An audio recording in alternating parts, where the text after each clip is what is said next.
लोगवा लोग से जरता बदनाम सलाई बा। लोगवा लोग से जरता बदनाम सलाई बा। ई सलाई जेबा ना भैया, ई माचिस के सलाई तिल्ली जेबा, इहे बदनाम बा। लेकिन लोग से जरता ई केहू के बुझात नहीं थे, लेकिन ई माचिस के तिल्ली जेबा इहे बदनाम बा ना। कभी के कल्पना बा रुआ आगे बढ़तानी, लेकिन रुआ के पीछे से खींचे वाला बहुत लोग लागल रही कि आदमी कैसे आगे बढ़ता। कभी के कल्पना बा कि लोगवा लोग से जरता बदनाम सलाई बा। अच्छा लगे तो छोटा भाई को आशीर्वाद में एक लाइक कमेंट करेंगे। लोगवा लोग से जरता, लोगवा लोग से जरता बदनाम सलाई बा। लोगवा लोग से जरता बदनाम सलाई बा। नफरत की दुनिया में अरे ये सच्चाई बा। दिलदार के दर्द हवे, दिलदार के दर्द हवे,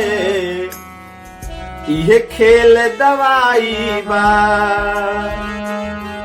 लोगवा लोग से जरता बदनाम सलाई बा। लोगवा लोग से जरता बदनाम सलाई बा। आगे के लाइन में भैया, जिंदगी में बस तोरा पूनम के रात रही।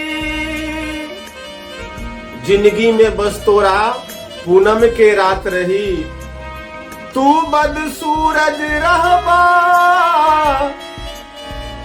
दुनिया तेरे साथ रही।